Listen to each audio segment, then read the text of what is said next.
இன்னைக்கு கூட நம்ம ஒரு முக்கியமான ஒரு செய்தியை தான் நம்ம பார்க்க போகிறோம். என்ன அப்படின்னு சொன்னா, peace time church and war time world. அதாவது யுத்த காலத்தில், யுத்த கால உலகத்தில் சமாதான கால சபை. கிறிஸ்தவர்களாகிய நாம் யுத்தம் நடக்கிற இந்த காலத்தில் இருக்கிறோம். முக்கியமாக கடந்த 2-3 வாரமாக கூட பிரதமர் காட்சி சொன்னார் இல்லையா?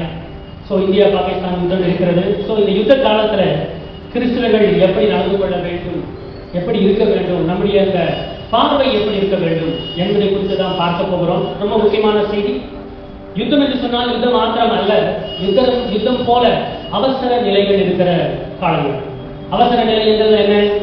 போன முறை நமக்கு என்ன வந்தது? 2020 கொரோனா வந்தது, அந்த COVID-19 வந்தது. அதுவும் கூட ஒரு எமர்ஜென்சி தான். ஸோ ஒவ்வொரு முறை யுத்தம் நடக்கும்போது என்ன நடக்கும் அப்படின்னு சொன்னால், நாட்டில் எமர்ஜென்சி அறிவிப்பாங்க. எமர்ஜென்சினா அவசர நிலை அறிவிப்பார்கள். அவசர நிலை அறிவித்தாங்க அப்படின்னு சொன்னா நிறைய டிஸ்டர்பன்ஸ் மக்களுக்கு வரும். கிட்டத்தட்ட ஃபண்டமெண்டல் ரைட்ஸ் என்ன, அடிப்படை உரிமை நமக்கு இருக்கு பாருங்க. அந்த அடிப்படை உரிமை கூட கவர்மெண்ட் கொடுக்காது, அரசாங்கம் கொடுக்காது. சுப்ரீம் கோர்ட்ல என்னுடைய ஃபண்டமெண்டல் ரைட்ஸ் இல்லை கூட நம்ம என்ன பண்ண முடியாது, அரசாங்கத்தின் மீது மற்றவர்கள் மீது வழக்கு தொடர முடியாது. ஸோ அப்படி எமர்ஜென்சின்னு சொல்லுவாங்க, அது எமர்ஜென்சி வரும். ஸோ அதே போல தான் 2 வாரமாக நம்ம இந்த யுத்தத்தை பற்றி கேள்விப்படும் போது நான் இந்த செய்தியை குறித்து தியானித்துக் கொண்டிருந்தேன். நேற்று கூட வீட்டில் சொன்னேன், இது மாதிரி இதை குறித்து தான் நான் தியானிக்க போகிறேன், நம்ம சொல்ல போகிறோம். நம்ம பிரதமர் ஒருத்தர் கேட்டார் என்னன்னு சொல்லி, இந்த பகல்காம் குறித்து எதுவுமே நீங்க சொல்லவே இல்லை அப்படின்னு சொல்லி. நான் சொன்னேன், நான் அதுக்காக ஒரு செய்தியை வைத்துக் கொண்டிருக்கேன். கரெக்டா 6 மணிக்கு 7 மணிக்கு ஒரு நியூஸ் வருது. என்ன நியூஸ்? சமாதானம் ஆயிடுச்சு அப்படின்னு. ஹல்லேலூயா, பாகிஸ்தானும் இந்தியாவும் சமாதானம் ஆயிடுச்சு அப்படின்னு சொல்லி எனக்கு ரொம்ப மகிழ்ச்சி. எங்க மனைவி கேட்டாங்க, இப்பதான் சமாதானம் ஆயிடுச்சு இல்லையா, மறுபடியும் அதே செய்தி எடுப்பீங்களா அப்படின்னு சொன்னா, நான் அதே செய்தியை எடுக்க போறேன். இது யுத்தத்துக்கு மாத்திரம் அல்ல, இது எமர்ஜென்சி டைம்ல ஒரு மனிதன் இல்ல கிறிஸ்தவர்கள் எப்படி வாழ வேண்டும். Christians peace time lifestyle and war time life style.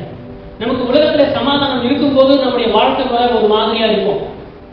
அதுதான் நம்ம பார்க்க போறோம் இன்னைக்கு. ஆனால் யுத்தங்கள் நடக்கும் போது, COVID-19 போன்ற சமாதானமற்ற நிலை, அரசாங்கமே ஸ்தம்பித்த போது, உலகமே அசைய முடியாத வீட்டுக்குள் முடங்கி கிடக்கும் போது ஒரு மனிதன் எப்படி வாழ வேண்டும், அதைத்தான் நம்ம என்ன சொல்லுவோம் அப்படின்னா வார் டைம் லைஃப் ஸ்டைல் அப்படின்னு சொல்லுவோம். நான் சொன்னேன், இல்ல இந்த செய்தி நான் கண்டிப்பா கொடுப்பேன்.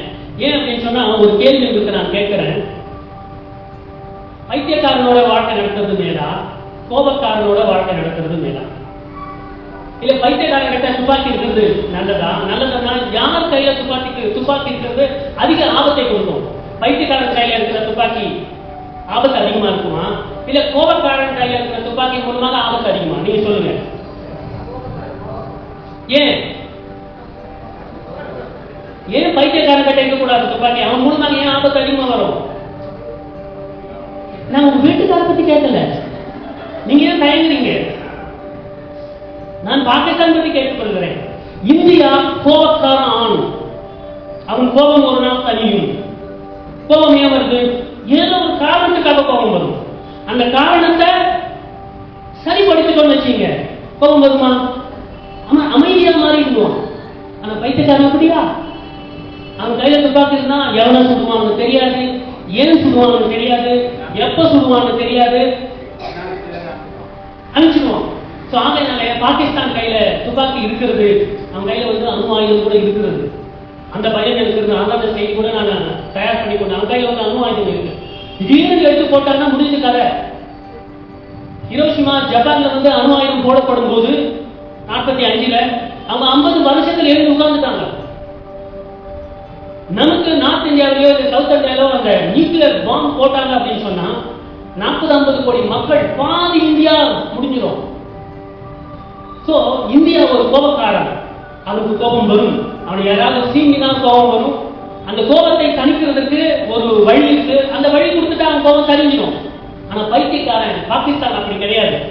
அவன் கையில துப்பாக்கி இருக்கு, அவன் கையில பாம்பு இருக்கு அப்படின்னு சொன்னா எப்ப சுடுவான், யாரை சுடுவான்னு தெரியவே தெரியாது. சோ அதனால ஒரு 6 மணிக்கு நேற்று என்ன சமாதானம் முடிஞ்சிச்சுன்னு சொன்னாங்க. நான் சந்தோஷப்பட்டு இந்த உதாரணம் தான் சொன்னேன். அவன் பைத்தியக்காரன், அவனை நம்ப முடியாது. 10 மணிக்கு தூக்கத்துக்கு முன்னால மறுபடியும் மகள் மேல இருந்து கீழே இறங்கி மறுபடியும் அவன் ஸ்ரீநகர்ல பாம்பு போட்டுருக்கான், ஏவுகணை வந்திருக்குன்னு. இந்த பைத்தியக்காரன் சொல்ல தாங்கவே முடியலப்பா. மறுபடியும் சீஸ்ஃபயர் ஆட்சி 6 மணிக்கு 10 மணிக்கு ஸ்ரீநகர்ல மறுபடியும் என்ன ஆகுது, ஏவுகணைகள் பாம்பு வருதுன்னு சொல்லி. ஆனா நம்ம என்ன அக்ரிமெண்ட் போட்டோம்னா 2 பேரும் சமாதானமா போலாம். ஆனால் நீ அந்த சமாதானத்தை கெடுக்கும்படி மறுபடியும் அதை வயலேட் பண்ணும்போது, சமாதான உடன்படிக்கையை நீ மீறும் போது நான் என் கோபத்தை காட்டுறேன் அப்படின்னு சொல்லிட்டு மறுபடியும் இந்தியா போயிருக்கிறது. சரி, சமாதானம் வருவதற்காக நாம் ஜெபிப்போம். அது நாட்டு நடப்பு. நாட்டு நடப்பு இன்றைக்கு சமாதானம் வந்துடும், பரவாயில்ல. ஏன்னா உலக நாடுகள்லாம் ஒன்னா சேரும், எப்படியாவது அவன் அடக்கி வைக்கும். ஆனால் ஒரு கிறிஸ்தவராக நான் peace time lifestyle, peace டைம்னா சமாதானமா இருக்கும்போது ஒரு வகையான லைஃப் ஸ்டைல் நமக்கு இருக்கும். லைஃப் ஸ்டைல் அப்படின்னு சொன்னா என்ன, வாழ்க்கை முறை இருக்கும். ஆனால் யுத்தம் நேரத்துல எப்படி வாழ்க்கை முறை இருக்க வேண்டும் என்பதை நம்ம கற்றுக்கொள்ளணும். இல்லைன்னா நிறைய பிரச்சனை வரும். ஸோ இதை குறித்து நம்ம பார்க்கிறோம். இந்த பகல்கம்ல திருமணமாகி சில நாட்களையான பெண்களுடைய கணவர்களை அவங்க என்ன பண்ணாங்க, சுட்டார்கள். நீ முஸ்லீமா இந்துவான்னு கேட்டு சுட்டாங்க. ஸோ பெங்களூர்ல இருந்து கூட ஒரு பேர் இதெல்லாம் மறித்தார்கள். ரொம்ப இருதயத்தை அப்படியே கசஞ்சி பிழிஞ்ச மாதிரி ஒரு நிகழ்ச்சி இருந்தது. ரொம்ப துக்கமாக இருந்தது. ஸோ இன்னைக்கு அவங்க வச்ச பேருன்னு ஆபரேஷன் சிந்தூர்னு வச்சாங்க. சிந்தூர் அப்படின்னு சொன்னா என்ன, நம்முடைய அந்த பொட்டு வைக்கிறாங்க இல்லையா, திருமணமானவர்கள் அப்படின்னு ஒரு சிந்தூர் வைப்பாங்க, அந்த குங்குமம். ஸோ ஆபரேஷன் சிந்தூர் என்று சொல்லி நம்ம அரசாங்கம் உடனே என்ன பண்ணுது, பதிலுக்கு பதில் முடிச்சிச்சு. அதாவது இந்த பகல்காம் இருக்கு இல்லையா, அதுக்கு என்ன பேரா, அந்த வேலி ஆஃப் ஷெப்பர்ட்ஸ், அதாவது பகல்காம் மேய்ப்பர்களின் பள்ளத்தாக்கு. அதுக்கு என்ன பேரு, மினி சுவிட்சர்லாந்து அப்படின்னு பேரு. ஆக்சுவலா எனக்கு உண்மையா சொல்லுகிறேன், 50 வருஷம் ஆகுது, 49 முடிஞ்சு போச்சு, 50 ரன்னிங். அந்த பேரே இருக்கு, நான் கேள்விப்பட்டேன். நமக்கு இந்தியாவில் மினி சுவிட்சர்லாந்து இருக்கு. நான் ஒரிஜினல் சுவிட்சர்லாந்து போய் வந்திருக்கேன். அது கூட கம்பெனி பணத்துல, கம்பெனி செலவில். ஆனால் இந்தியாவில் இருக்கிற ஒரு சுவிட்சர்லாந்துக்கு நான் போனதில்லை, அதுவும் மினி சுவிட்சர்லாந்து. இப்படியெல்லாம் நல்லா இருந்தது. ஆனால் அவர்கள் என்ன பண்ணாங்க அப்படின்னு சொன்னா, நம்முடைய பிள்ளைகள் 26 பேர் கொலை செய்யப்பட்டார்கள். பிள்ளைகளுக்கு முன்பாக, மனைவிக்கு முன்பாக அவங்களை கொலை பண்ணாங்க. ஸோ எப்போ ஒரு மனுஷனுடைய மைண்டில் மதம் போகிறதோ இப்படிப்பட்ட காரியங்கள் தான் நடக்கும். ஸோ ஆகையினால நாமளும் என்ன பண்ணோம், இந்தியாவில் என்ன பண்ணிச்சு, உடனே காரியத்தில் இறங்கி இது குறித்து அதிகமாக நம்ம பேச போறதுல செய்திக்கு நம்ம கடந்து செல்லுவோம். ஸோ ஆபரேஷன் சிந்தூர் 3வது நாளாக நேற்று காலையில் பாகிஸ்தானுக்கு தொடர்பு பதிலடி அப்படின்னு சொன்னாங்க.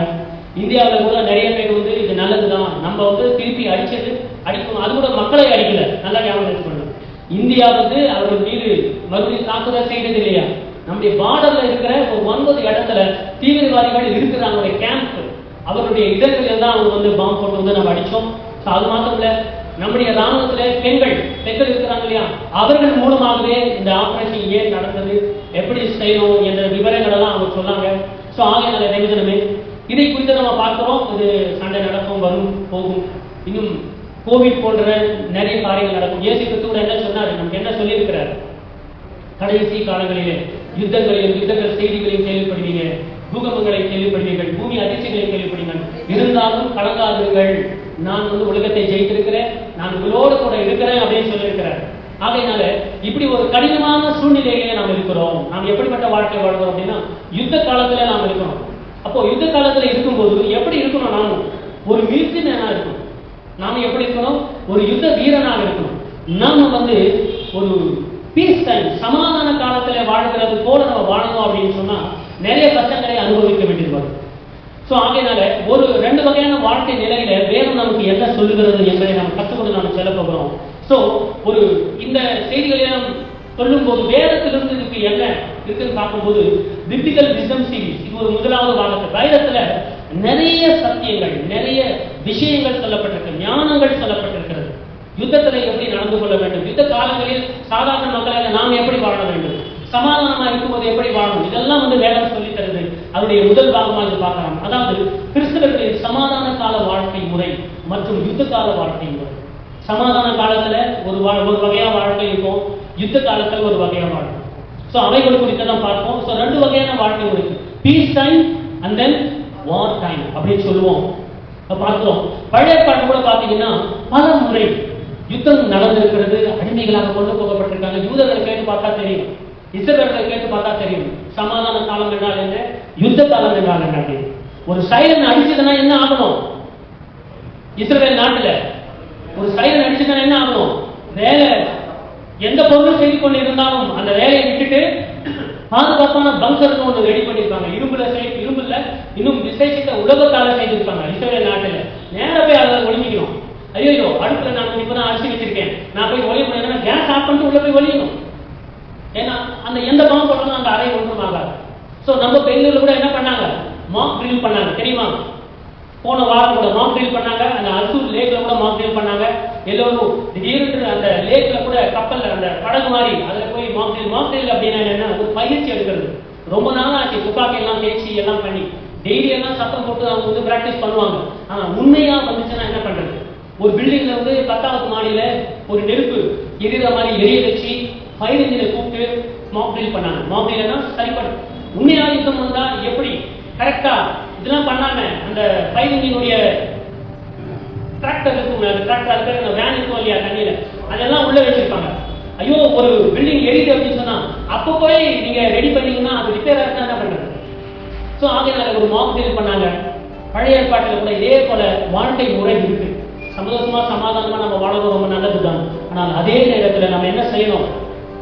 யுத்த கால வாழ்க்கை முறையை நம்ம கற்றுக்கொள்ளணும். புதிய ஏற்பாட்டில் அதிகமாக சொல்லப்பட்டிருக்கு, இதை குறித்து நம்ம பார்த்தோம். அதாவது ஒவ்வொரு கிறிஸ்துவனுடைய வாழ்க்கையில வந்து 2 வகையான வாழ்க்கை. ஒன்று peace time lifestyle, another is war time lifestyle நம்ம பார்க்கணும். அதாவது 2020 நமக்கு தெரியும் இல்லையா, எல்லாரும் போய் வீட்டில் அடங்கிட்டோம். லாக்டவுன் போட்டுருந்தாங்க, வீட்டுக்குள்ள அடங்கி இருந்தோம், வெளியில வரவே இல்லை. அதுவும் ஒரு யுத்த காலம் தான், அதுவும் ஒரு யுத்தம் மாதிரி. இது கண்ணுக்கு தெரியல யுத்தம். கோவிட்-19 என்ன இருந்தது? கண்ணுக்கு தெரியல. யார் மூலமாக எந்த வியாதி அந்த கோவிட் வருமோ தெரியும். ஸோ அந்த ஒரு யுத்த காலத்தில் நாம் இருந்தோம். அதே நேரத்தில் 1962 ஒரு யுத்தம் நடந்தது, இந்தியாவுக்கும் சைனாவுக்கும். 71 பாகிஸ்தானோட உலக யுத்தம் நடந்தது. அப்போ எமர்ஜென்சி போட்டாங்க. 75 ஒரு முறை எமர்ஜென்சி போட்டாங்க. அப்பெல்லாம் வாழ்ந்த உங்களுக்கு தெரிஞ்சிருக்கும். உங்க குடும்பத்துல கூட சில பேர் வந்து யுத்தத்துக்கு அழைச்சாங்க தெரியுமா? உங்க தாத்தாவை கேட்டு பாருங்க. நானும் பாகிஸ்தான் யுத்தத்துல ஒரு 6 மாசம் மிலிட்டரியில இருந்துட்டு வந்தேன்னு சொல்லுவாங்க. ஏன் அப்படின்னு சொன்னா மக்கள் தொகை அப்ப கம்மியா இருந்தாங்க, எல்லாரும் அழைச்சிட்டு போனாங்க. ஸோ யுத்தம் என்றது ரொம்ப முக்கியமானது. சில நேரத்துல நன்மைக்காக யுத்தம் செய்ய வேண்டியதா இருக்கிறது. இப்போ சில பேர் கேட்பாங்க, நேற்று 6 மணிக்கு வந்து அந்த சீஸ்ஃபயர் ஆச்சு இல்லையா? சீஸ்ஃபயர்னா அந்த போரை வந்து நிறுத்தணும் அப்படின்னு சொன்னாங்க. சில பேர் கேட்பாங்க, நாம வந்து பேச்சுவார்த்தை நடத்தணும், அவங்களும் நடத்தினாங்க. என்ன கேள்வி கேட்டாங்கன்னா, அந்த பகல்ல அவங்க அவ்வளவு பெரிய ஒரு காரியத்தை செய்துவிட்ட பிறகு நாமும் பேச்சுவார்த்தைக்கு போல, நம்ம என்ன பண்ணல? பேச்சுவார்த்தைக்கு போல. எவ்வளவு சீக்கிரம் முடியுமோ அவ்வளவு சீக்கிரம் ஒரு 3 நாள்ல அவங்க மிலிட்டரி பேஸ்ல இருக்கிற மிலிட்டரியில இந்த தீவிரவாதிகள் இருக்கிற அந்த இடத்துல போய் பாம்பு போட்டு வந்துட்டு போயிட்ட பிறகு இப்ப வந்து பேசல அப்படின்னு சொன்னா அவங்க வந்து பேசினாங்க. இப்ப நம்ம கேள்வி என்னன்னா, இந்தியா ஏன் உடனே சண்டைக்கு போச்சு? பேச்சுவார்த்தை நடத்திருக்கலாமே. அப்ப பேச்சுவார்த்தை நடத்துறது நல்லதா, இல்ல ஒரு 2 அடி போட்டு பேச்சுவார்த்தை செய்யறது நல்லதா? நம்ம என்ன பண்ணணும் அப்படின்னு சொன்னா, நம்முடைய பிள்ளைகளை 26 பேரை கொண்டிருக்காங்க. கொன்றது கூட மிலிட்டரி கிடையாது, மிலிட்டரியுடைய சப்போர்ட் இருக்கின்ற தீவிரவாத இயக்கம்.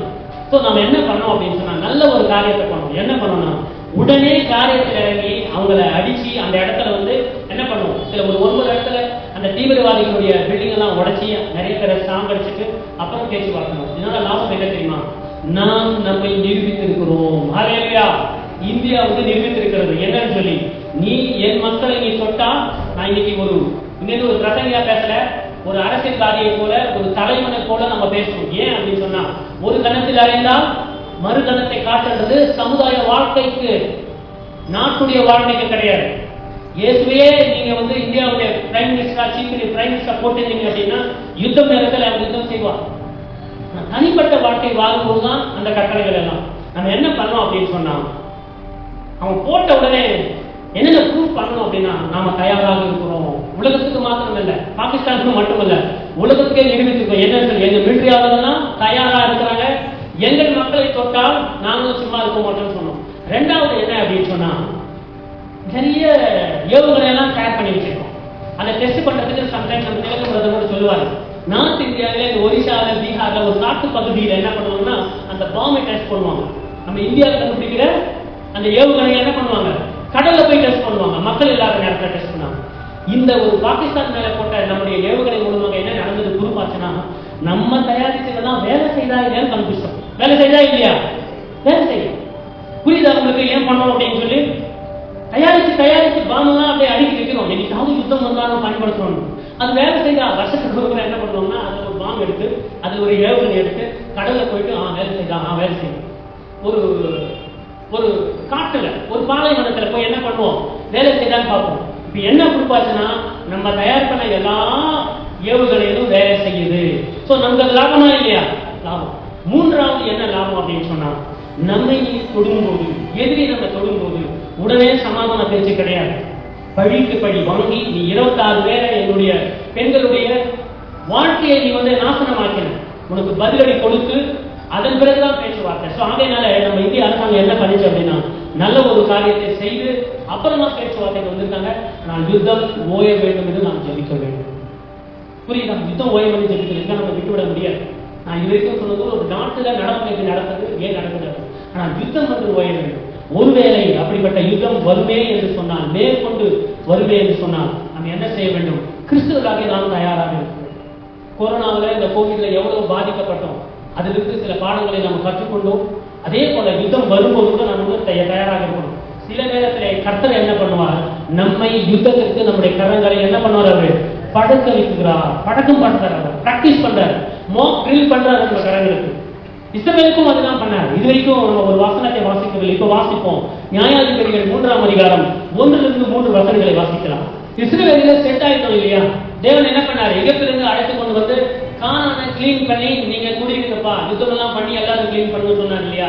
ஆனா சில மக்களை வச்சாராம் கர்த்தர், சிலரை கிளீன் பண்ணல. ஏன் பண்ணலன்னு இந்த இடத்துல சொல்றாரு. இந்த இடத்துல வேதம் வாசனம் வருகிறது. யோசுவா முடிஞ்சு போச்சு, உபாகம் முடிஞ்சு போச்சு. யோசுவா என்ன பண்ணாரு, எல்லா இடங்களையும் யுத்தம் பண்ணி கானானியரை துரத்தி அவங்களை போட்டு எல்லாமே செட்டில் ஆயிட்டாங்க. இருந்தாலும் சில பகுதிகளிலே மக்கள் அப்படியே இருக்கிறாங்க. அதை குறித்து தான் இந்த இடத்துல வேதம் சொல்லுகிறது. கானான் தேசத்தில் நடந்த, யோசுவாவின் காலத்திலே கானான் தேசத்தில் நடந்த சகல யுத்தங்களையும் அறியாதிருந்த இஸ்ரவேலராகிய அனைவரையும் சோதிப்பதற்காகவும். இப்போ அப்பாவுக்கு தெரியும் யுத்தம் நடந்தது, அவரே பார்ட்டிசிபேட் பண்ணாரு. தாத்தாவுக்கு தெரியும், தாத்தாவுக்கு என்ன தெரியும் தெரியுமா, மோசையும் தெரியும், எகிப்திலிருந்து வந்ததெல்லாம் தெரியும், அந்த 40 வருஷம் கர்த்தர் பண்ண அற்புதங்கள்லாம் தெரியும். அப்பாவுக்கு என்ன, அந்த 40 வருஷம் பிறந்திருப்பார்கள் இல்லையா நிறைய பேர், அவர்களுக்கு இந்த இஸ்ரவேல் நாட்டில் நடந்த யுத்தங்களும் தெரியும். ஆனால் பேரப்பிள்ளைக்கு தெரியாது. என்ன தெரியாது, எப்படி யுத்தம் நடந்ததுன்னு தெரியாது. தேவன் என்னென்ன அற்புதங்கள் செய்து எப்படி இவரை காப்பாற்றினாரும் தெரியாது. ஆகையால்தான் இந்த வசனத்துல வேத வசனம் சொல்லுகிறது, சகல யுத்தங்களையும் அறியாதிருந்த இஸ்ரவேலராகிய அனைவரையும் சோதிப்பதற்காகவும் இஸ்ரவேல் புத்திரரின் சந்ததியாரும் அதற்கு முன் யுத்தம் செய்ய அறியாதவர்களும் அவைகளை அறியும்படிக்கு. யுத்தம் பண்ணவே தெரியாது, சின்ன பிள்ளைகளா இருந்தாங்க, இப்ப வாலிப பிள்ளைகளா இருந்தாங்க. நாளைக்கு இவங்க இஸ்ரவேலை காப்பாற்றணுமா இல்லையா? அவங்களுக்கு யுத்தம் பண்ண பழக்கமே இல்லை. அப்பாவுக்கு உண்டு, தாத்தாவுக்கு உண்டு, சித்தப்பாவுக்கு உண்டு, பெரியப்பாவுக்கு உண்டு, இந்த பிள்ளைகளுக்கு இல்லையே. வேத வசனம் தெளிவா சொல்லுது பாருங்க.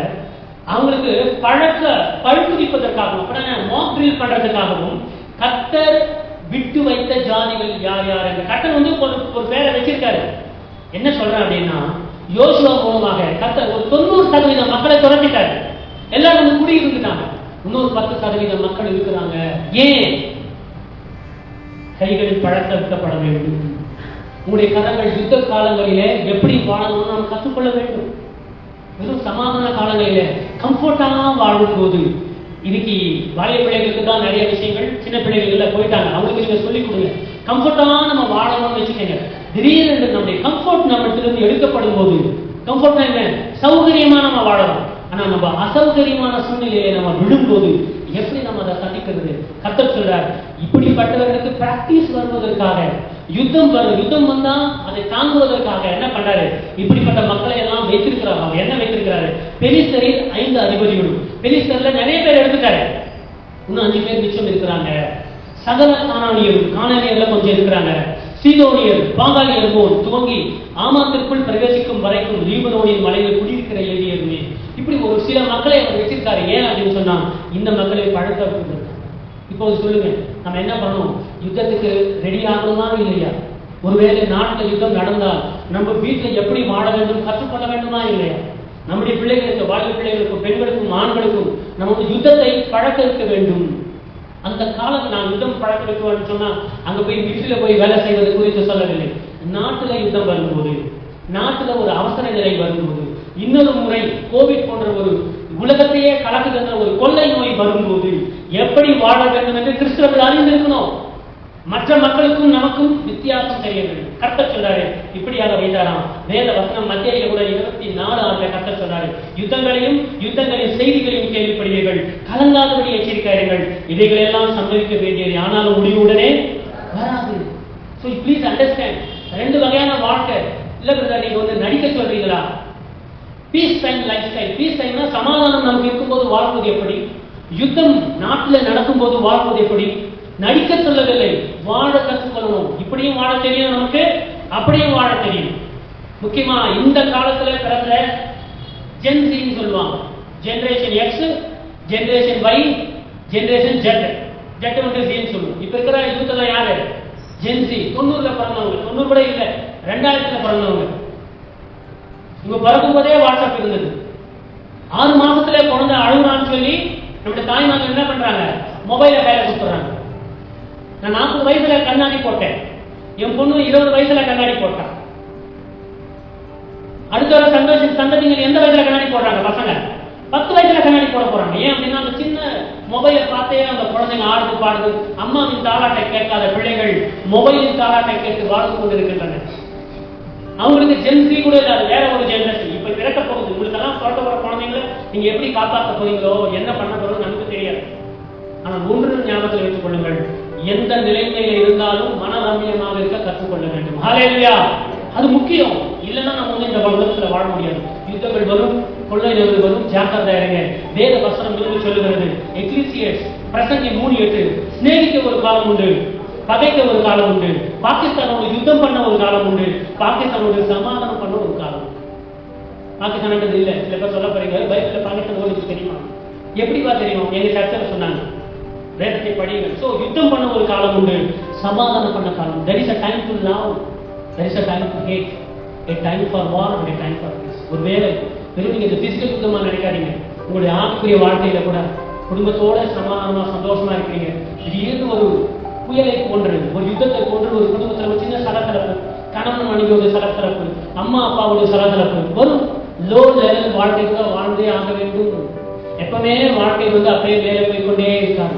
சில நேரத்தில் இறங்கும். எப்படி பிசினஸ்ல வந்து வேவு மாதிரி மேலே ஏறும் இறங்குமோ, வாழ்க்கையும் அதே போலத்தான், நாளும் அதே போலத்தான். ஆகையினால ஜாக்கிரதையா இருக்கும். இவர்கள் மத்தியிலையும் கர்த்தர் நமக்கு என்ன சொல்றாரு அப்படின்னு சொன்னா, ஒரு வசனத்தை நான் வாசிக்கிறோம் பாருங்க. யோசுவா 1:9, நான் உனக்கு கட்டளையிடவில்லையா? பலம் கொண்டு திடமனதாயிரு, திகையாதே, கலங்காதே, நீ போகும் இடமெல்லாம் கர்த்தர் தேவனாகிய கர்த்தர் உன்னோட கூட இருப்பையா. பலம் கொண்டு திடமனதா இதுன்றது வந்து அது என்னவோ ஒரு சஜஷன் கிடையாது, ஞாபகம் வைத்துக் கொள்ளுங்கள். அது என்னவாது? அது கட்டளை. கட்டளை என்ன? கீழ்ப்படியுமா இல்லையா? தேவன் யோசுவாவுக்கு சொல்றாரு, be strong and courageous, do not be terrified, do not be discouraged, for the Lord your God will be with you wherever you go. இந்த போகும் இடமெல்லாம் கர்த்தரோடு இருப்பாரு. கலங்காதே, திகையாதே. இது ஒரு சஜஷன் கிடையாது. சஜஷனா என்ன? இஷ்டம் இல்ல ஏத்துக்க, இல்லைன்னா விட்டுடு. அப்படி இல்லை. நான் உங்களுக்கு கட்டளை இடவில்லையான்னு கர்த்தர் கேட்கிறார். சோ திகையாம இருக்கிறது கர்த்தர் கொடுத்த கட்டளை, நீ கீழ்ப்படிந்தே ஆகணும். அப்ப நீங்க என்ன பண்ணணும்? தைரியத்தை வர வைக்கப்படணும். எப்ப பிரதர் தைரியம் வரும்? நம்மை சுற்றி யுத்தம் நடக்கிறது, எப்படி தைரியம் வரும்? கொரோனா நேரத்தில் வீட்டில் அடங்கி விட்டோமே, எப்படி தைரியம் வரும்? ஃபர்ஸ்ட் வேவ் ஜெயித்து வந்தோமா இல்லையா? 2வது வேவ் ஜெயித்து வந்தோமா இல்லையா? 3வது வேவும் வந்துச்சு. எல்லாமே ஜெயித்து நம்ம உட்கார்ந்து இருக்கிறோம். கர்த்தர் சொல்றாரு, எத்தனை வேவு வந்தாலும் கலங்காமல் திகையாமல் இரு. யுத்தங்கள் பற்றி கேள்விப்படுவீங்க, கொள்ளை நோய்கள் பற்றி கேள்விப்படுவீங்க, ஆனா ஜாக்கிரதையாக இருங்க. சோ ஆகையினால இது வரைக்கும் நம்ம என்ன பார்த்தோம் அப்படின்னு சொன்னா, தீரி பார்த்தோம். இதுக்கு நான் சொன்னது என்ன? தீரி. எனக்கு தேவைப்பட்ட 50 வசனங்கள் கூட உங்களுக்கு படிக்க வைக்கிறேன். என்ன யூஸ்? பிராக்டிக்கலா நம்ம வாழ நம்ம கற்றுக்கொள்ள வேண்டும். பிராக்டிக்கல் ரொம்ப முக்கியம். பிராக்டிக்கல் லைஃப் முக்கியம். பாசம் சொன்னாங்க, கிறிஸ்டியன் லைஃப் என்ன? ஒரு பிராக்டிக்கல் லைஃப். இது வரைக்கும் பாசத்தை தேடி இதை அபியாசப்படுத்த வேண்டும். இதை அபியாசப்படுத்தும் காலம் தான் பார்க்கணும். சோ நம்ம என்ன பண்ணோம்? 3 வகையான ஒரு காரியங்களில நம்ம வாழணும். ஒன்று பிஃபோர் வார், யுத்தத்திற்கு முன்பு. 2வது யுத்தத்தின் போது. 3வது யுத்தத்திற்கு பிறகு. நம்ம 3 விஷயத்தை கத்துக்கிட்டோம் அப்படின்னு சொன்னா, இன்றைக்கு அடுத்த ஒரு 20 நிமிஷத்துல கத்துக்கிட்டு நாம் போகும்போது இதை நம்ம அபியாசப்படுத்தினீங்கன்னு வச்சீங்க, எந்த யுத்தம் வந்தாலும் எது வந்தாலும் சரி என்ன ஆகாது, நீங்கள் கலங்காமலும் திகையாமலும் கர்த்தரோடு நம்பிக்கையோடு வாழ்ந்து கடந்து வந்துடுவீங்க. என்ன சொல்லணும்? யுத்தத்துக்கு முன்பாக, யுத்தம் என்றால் எதுவும் பாகிஸ்தான் யுத்தத்தை நினைக்காதீங்க. இன்றைக்கு பாகிஸ்தான் யுத்தத்தை ஒரு சாக்கு போக்கு. இந்த செய்தியை சொல்வதற்காக எனக்கு ஒரு நியூஸ் வேணும், எனக்கு ஒரு விதை வேண்டும், அதுதான் பாகிஸ்தான் யுத்தம். இனிமேல் எப்படியாவது யுத்தம் வரலாம். நம்மை சுற்றி யார் இருக்கிறாங்க? ஒரு பக்கம் பார்த்தா சைனா இருக்கு, இந்த பக்கம் பார்த்தா பாகிஸ்தான் இருக்கு. சோ ரெண்டு பேருக்கு இடையில வந்து நம்ம மாட்டிக்கொண்டு இருக்கோம். ஆகையால எப்போதாவது வரும். அது உலகத்தின் படி பார்த்தா. ஆனால் நம்முடைய யுத்தம் யாருடையது? சாத்தானோடு நமக்கு ஒரு யுத்தம் இருக்கிறது, ஆவிக்குரிய ஒரு யுத்தம் இருக்கிறது. அந்த யுத்தத்தை நாம ஜெயிக்கணும். சோ யுத்தத்துக்கு முன்பே என்ன பண்ண போறோம், யுத்தத்தின் போது என்ன பண்ண போறோம், யுத்தத்தின் பிறகு என்ன பண்ண போறோம். இப்போது நம்ம வந்து ஆக்சுவலா உண்மையான பிராக்டிக்கல்ல வந்து கால் எடுத்து வைக்கிறோம். சோ ஃபர்ஸ்ட் என்ன பண்ண போறோம்? பிஃபோர் வார் நம்முடைய லைஃப் எப்படிப்பட்டது அப்படின்னு சொன்னா சமாதான கால வாழ்க்கை. இப்ப நம்ம எப்படி இருக்கும் தெரியுமா? சமாதானமா இருக்கும். வெங்காயம் எவ்வளவு ரூபாய் இன்னைக்கு? வெங்காயம் ஒரு கிலோ எவ்வளவு எனக்கு தெரியல, இந்த வாரம் நான் வாங்கல, நீங்க சொல்லுங்க. 20 ரூபாய். 100 ரூபாய்க்கு வெங்காயம் போச்சு தெரியுமா? வெங்காயம் நமக்கு குறைவா இருக்கும் போது எங்க இருந்து இம்போர்ட் பண்றது தெரியுமா? கரெக்டா சொல்லுங்க. சைனால இருந்து, பாகிஸ்தான்ல இருந்து இம்போர்ட் பண்றோம். யார் நமக்கு சண்டை பண்றானோ அவனோட பண்றோம். சண்டை பண்ணும்போது என்ன ஆகும்? வெங்காயம் விலை ஏறிடும். 100 ரூபாய் கேள்விப்பட்டிருக்கீங்களா? வெங்காயம் தங்கத்தை விட அதிகமாக மதித்தார்கள் பெண்கள். ஐயோ இவ்வளவு வெங்காயமா குழம்புல போடக்கூடாது, சின்ன வெங்காயம். மேல இருக்கிற தோல் கூட போட்டு சமையல் சாம்பார் பண்ணிருக்கீங்க. எப்போ? 100-150 ரூபாய் வெங்காயம் போகும்போது. யுத்த காலங்களில் விலைகள் உயரும். ஆனா சமாதான காலத்துல என்ன இருக்கும்? நிறைய சந்தோஷமாக நம்ம வாழ்வோம். ரெண்டாவது, சமாதான காலத்துல எப்படி இருக்கும்? Peace time life. அது சமாதான காலத்தின் வாழ்க்கை முறை. இன்றைக்கு நம்ம சமாதான காலமா இருக்கும். யுத்தம் லைட்டா அங்க நடந்திருக்கு, அவ்வளவு தவிர பீக் ஆகல. ஒருவேளை ஆனாலும் யுத்தம் வந்து உச்ச நிலைக்கு அடைந்தாலும் எப்படி வாழ வேண்டும் என்று கற்றுக்கிட்டு போங்க. தாராளமாக எல்லாமே கிடைக்கும். பணம் இருந்தா எல்லாமே கிடைக்குதா இல்லையா? கிடைக்குது. ஆனா கோவிட் வர நேரத்துல ஒரு சீனை பார்த்தேன். கோவிட்ல ஒரு தம்பி, ஒரு ஆளு டெல்லியில என்னுடைய அப்பாவை ஆம்புலன்ஸ்ல கொண்டு வந்து சிலிண்டரோட நிக்கிறாரு. ஹாஸ்பிட்டலுக்கு வந்து சிலிண்டர் இருக்கோ இல்லைன்னு தெரியாது. அந்த இதுல உள்ள வந்து அனுமதி இல்லைன்னு சொல்லிட்டாங்க, சீட் இல்லைன்னு சொல்லிட்டாங்க, ஆக்சிஜன் இல்லைன்னு சொல்லிட்டாங்க. தன்னுடைய பர்ஸ்ல இருக்கிற பணத்தை எடுத்து டிகிரி போடுறான்.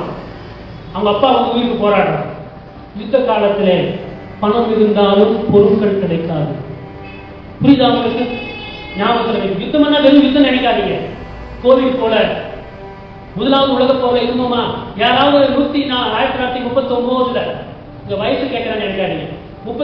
இரண்டாவது உலக போர்ல இருக்கிறவங்க யாராவது இருக்கீங்களா? இரண்டாவது உலக போர் நாங்க வயசெல்லாம் சொல்ல மாட்டோம். சரி, நீங்க இரண்டாவது உலக போர் 1939 சொல்ல வேண்டாம், 40 சொல்ல வேண்டாம். யாருக்காவது வந்து 80 வயசு இருக்கா? இப்போ யாருமே இல்லை. அப்பதான் நீங்க அந்த நேரத்தில் பிறக்கவில்லைன்னு. ஸோ முதலாவது உலக போர் 1919 நடந்தது, ரெண்டாவது 39 நடந்தது.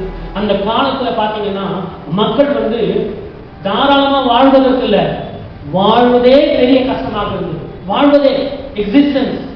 ஸோ ஆகையினால இன்றைக்கு நம்ம எப்படி இருக்கோம்? ரொம்ப தாராளமா இருக்கோம். இன்னைக்கு நம்ம எப்படி இருக்கோம் சொன்னா சில கேள்வி கேட்கலாம்னு எழுதி வச்சிருக்கிறேன். ஆனால் கேட்கலாமா இல்லையான்னு பாக்குறேன். நான் தாராளமா வச்சிருக்கிறோம். ஸோ இப்போ இன்றைக்கு வந்து மதர் டே வேற ஆச்சு இல்லையா? ஸோ நம்ம குடும்பத்துல எத்தனை பேர், சகோதரிகள் ஒரு கேள்வி கேட்கிறேன், எத்தனை பேர் ஆண்களில சாப்பிடும்போது தட்டுல இருக்கிற எல்லா சாதம் சாப்பிட்றாங்களா, கொஞ்சம் மிச்சம் வைக்கிறாங்க? உங்களை நான் பார்க்க மாட்டேன். உங்களுக்கு யாராவது இருக்காங்களா அது மாதிரி வீட்டுல? வாலிப பிள்ளைகள் இல்ல வீட்டுக்காரர் கொஞ்சம் சில பேர் என்ன பண்ணுவாங்க, கொஞ்சம் சாப்பாடு வச்சுக்குவாங்க. இது என்ன லைஃப் ஸ்டைல் தெரியுமா? Peace time lifestyle. இது லைஃப் ஸ்டைல், இது பீஸ் டைம் லைஃப் ஸ்டைல். இதே வார் டைம் லைஃப் ஸ்டைல் வந்துச்சுன்னா அந்த தட்டு என்ன ஆகும்? தட்டு கால் சாம்பார் கூட இருக்காது. சில பேர் தட்டை இப்படி பண்ணுவாங்க தெரியுமா? பண்ணி பாருங்க, நல்லா இருக்கும். எல்லாம் நாங்களாம் பண்ண மாட்டோம். இப்ப பண்ண மாட்டீங்க. பீஸ் டைம், சமாதான கால வாழ்க்கை வாழணும். அன்றைக்கு தான் தெரியும். சரியா? ஒரு இன்றைக்கு உங்க பிள்ளைகளுக்கு சொல்லி வைங்க, இன்றைக்கே சொல்லி வைங்க. லைஃப் ஸ்டைல் வந்து ஒரு மிலிட்டரி மேன போல வாழணும். என்ன பண்ணணும்னா சாப்பாட்டை கிளீனா சாப்பிட சொல்லுங்க. என்ன சொல்லுங்க? சாப்பாட்டை நிச்சயம் கூட பிள்ளைகளுக்கு சொல்லி, சின்ன பிள்ளைகளுக்கு சொல்லி வைங்க. சாப்பாட்டை என்ன சாப்பிடணும்? கிளீனா சாப்பிடணும். அதுக்காக நம்ம என்ன செய்யணும்? எவ்வளவு சாப்பிடணுமோ அவ்வளவே போடணும். எங்க வீட்டுல 2 சப்பாத்தி வச்சாங்கன்னா சாப்பிட்டுருவேன் நான். தெரியாம ஒரு 4 சப்பாத்தி வச்சாங்க, வச்சுட்டு போயிட்டு ஏதோ மேல போயிட்டு வரதுக்குள்ள அது நான் சாப்பிட்டு என்ன எல்லாமே சாப்பிட்டீங்க. நீ தான் வெச்சு நீங்க டெய்லி 2 சாப்பிடுவீங்க, நான் 4 வச்சுட்டு நீங்க வெச்சா மீது நான் சாப்பிடுறது. நான் எனக்கு சொல்லலையே. War time life type person. War டைம்னா என்ன? எதுவுமே மிச்சம் வைக்கிறது.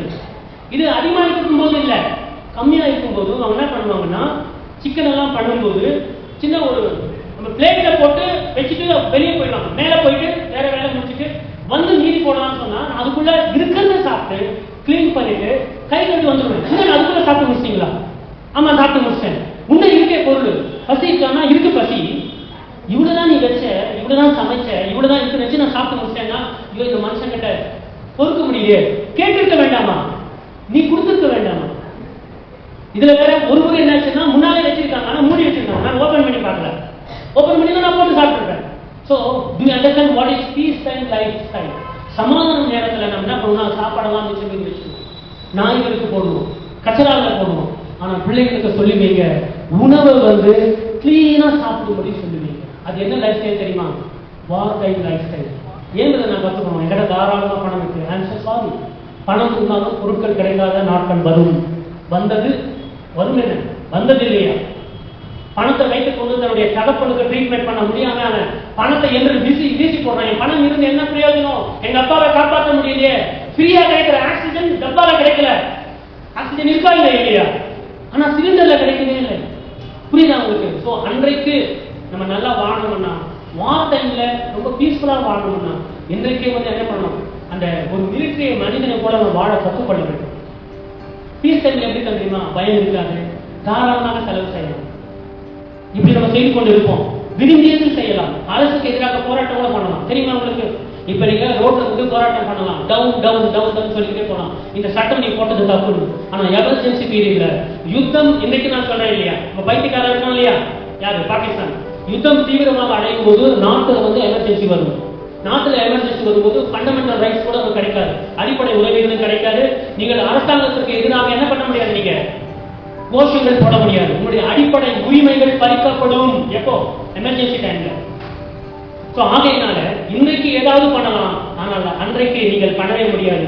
எல்லா ஊர்களுக்கும் போகலாம், ஆனால் இப்போ சொன்னார் இல்லையா பிரதர், ஃளைட் எல்லாம் கேன்சல் பண்ணிடுவாங்க.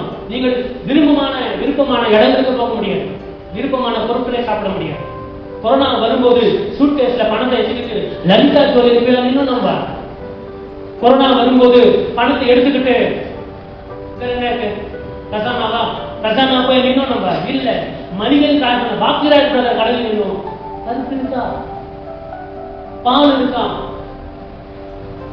ஏன் பீஸ் டைம்ல இருக்கும்போது கொஞ்சம் ஜாக்கிரதையாக இருந்தோம்னு சொன்னா வார் டைம்ல வந்து நம்ம ஆசீர்வாதமாக இருக்கும்.